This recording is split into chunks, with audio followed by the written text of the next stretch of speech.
ಎಲ್ರಿಗೂ ನಮಸ್ಕಾರ. ನ್ಯೂಸ್ 18 ಕನ್ನಡದ ಡಿಜಿಟಲ್ ಕಾಂಟೆಂಟ್ಗೆ ಸ್ವಾಗತ. ನಾನು ಸುನೀಲ್ ಗೌಡ.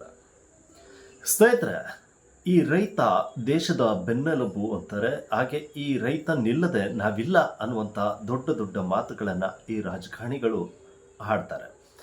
ಆದರೆ ಇಂಥ ರೈತ ಸಾಕಷ್ಟು ಸಂಕಷ್ಟಕ್ಕೆ ಸಿಲುಕಿದಂಥ ಸಂದರ್ಭದಲ್ಲಿ ಈ ರೈತನ ನೆರವಿಗೆ ಯಾವ ಒಬ್ಬ ರಾಜಕಾರಣಿಯೂ ಕೂಡ ಬರುವುದಿಲ್ಲ. ಯಾಕೆ ಈ ಮಾತನ್ನು ಹೇಳ್ತಾ ಇದ್ದೀನಿ ಅಂದರೆ, ಸ್ವತಃ ಕೃಷಿ ಸಚಿವರಾಗಿರ್ತಕ್ಕಂತಹ ಚಲುವರಾಯಸ್ವಾಮಿಯವರ ಸ್ವಕ್ಷೇತ್ರದಲ್ಲಿ ರೈತರ ಮೇಲೆ ದೌರ್ಜನ್ಯ ಆಗ್ತಾ ಇದೆ.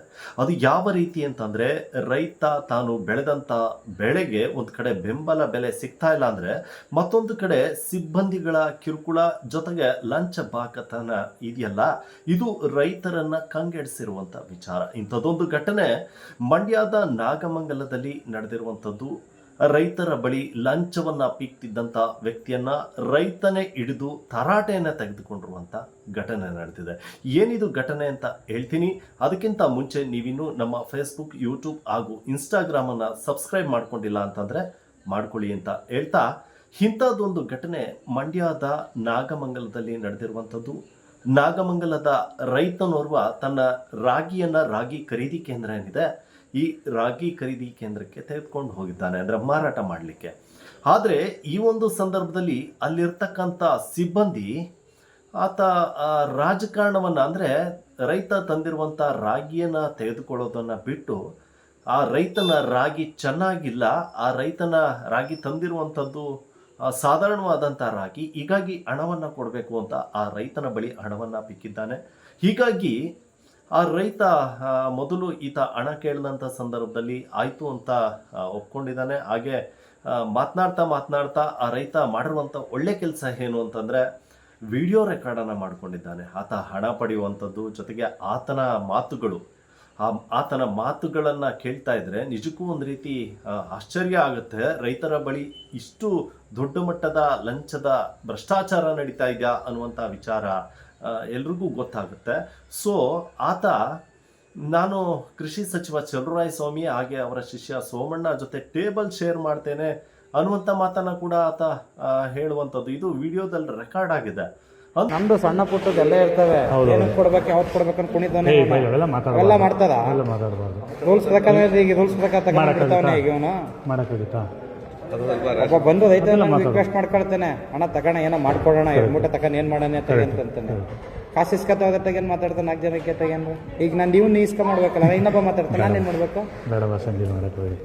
ಅಣ್ಣ ಎಲ್ಲರಿಗೂ ಮದಕ್ಕಿಂತ ಮದ ದೊಡ್ಡದು. ನಾನು ಈ ಕೆಲಸ ಮಾಡ್ತಾವೆ, ನನಗೆ ಏನಿಲ್ಲದೆ ನಾನು ಅವ್ರ ವ್ಯಾಪಾರ ಮಾಡ್ತಾವೆ ಅಂದ್ರೆ ಯಾ ಲಿಂಕ್ ಇಲ್ಲದೆ ಏನು ಮಾಡಲ್ಲ.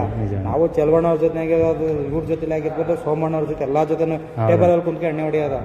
ಈ ಫೀಲ್ಡ್ ನಾನು ಬಂದಿದ್ದೀನಿ ತೆಗೆ ಅಂತಂದ್ರೆ ಟೆರರ್ ಆಗಿರೋದು, ಕಿಲ್ ನಾನು ಹಾಕಿರೋದು.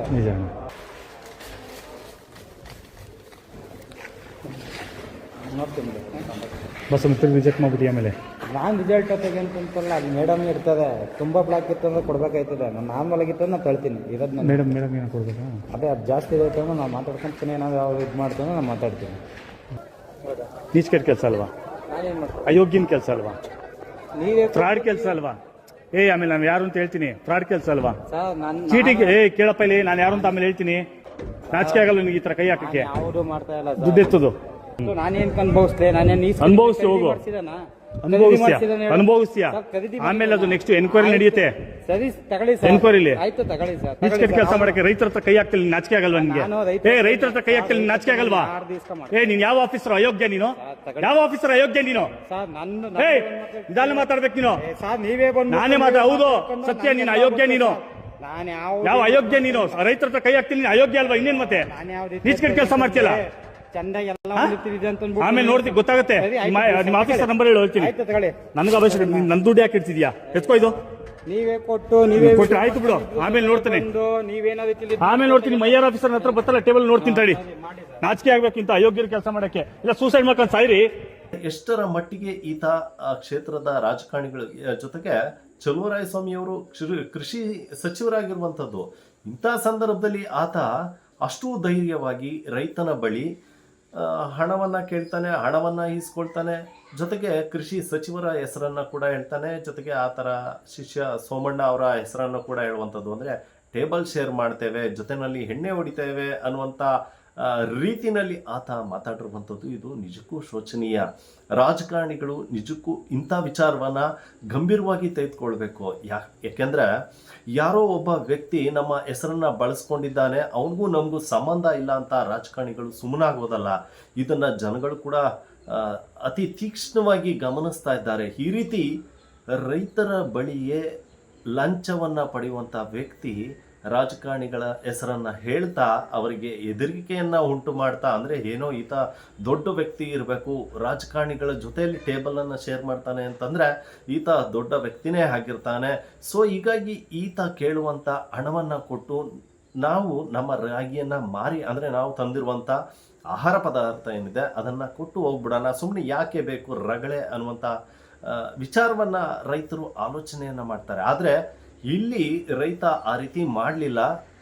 ಜೊತೆಗೆ ಆತ ಕೇಳಿದಂಥ ಹಣ ಬೇಡಿಕೆಯನ್ನಿಟ್ಟಿದ್ದ, ಅಂದರೆ ಈತ ಹಿರಿಯ ಅಧಿಕಾರಿಗಳಿಗೂ ಕೊಡಬೇಕು ಅನ್ನುವಂಥ ಮಾತನ್ನು ಆ ರೈತನ ಬಳಿ ಹೇಳ್ಕೊಂಡಿರುವಂಥದ್ದು. ಹೀಗಿದ್ರೂ ಕೂಡ ರೈತ ಧೃತಿಗೆಡಲಿಲ್ಲ. ಆತ ಮಾತಾಡುವಂಥದ್ದನ್ನ ಸಂಪೂರ್ಣವಾಗಿ ರೆಕಾರ್ಡ್ ಮಾಡಿದ್ದಾನೆ. ಜೊತೆಗೆ ಆತನಿಗೆ ಕೊಡುವಂಥ ಹಣ ಏನಿದೆ, ಲಂಚದ ಹಣವನ್ನು ಕೊಡುವಂಥದ್ದು ಕೂಡ ಆತ ಮೊಬೈಲ್ನಲ್ಲಿ ರೆಕಾರ್ಡನ್ನು ಮಾಡಿರುವಂಥದ್ದು. ಜೊತೆಗೆ ಇದಾದ ಬಳಿಕ ಆತನನ್ನು ಸ್ಥಳದಲ್ಲೇ ರೈತ ತರಾಟೆಗೆ ತೆಗೆದುಕೊಳ್ತಾನೆ. ನೀವೊಬ್ಬರು ಸಿಬ್ಬಂದಿಯಾಗಿ, ಅಂದರೆ ಈ ರೀತಿ ರೈತರ ಬಳಿ ಹಣ ಸುಲಿಗೆಯನ್ನು ಮಾಡುವಂಥದ್ದು ಎಷ್ಟರ ಮಟ್ಟಿಗೆ ಸರಿ ಅನ್ನುವಂಥ ಪ್ರಶ್ನೆಯನ್ನು ಕೂಡ ಆ ರೈತ ಮಾಡಿರುವಂಥದ್ದು.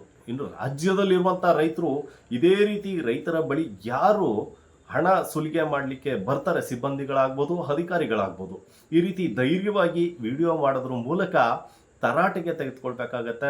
ಯಾಕೆಂದರೆ ರೈತರು ಲಂಚ ಕೊಡೋದಕ್ಕೆ ಮುಂದಾದರೆ ನಿಜಕ್ಕೂ ಈ ದೇಶದ ಗತಿ ಏನು ಮುಂದೆ ಅನ್ನುವಂಥ ಆಲೋಚನೆಗಳು ಹುಟ್ಕೊಳ್ತವೆ.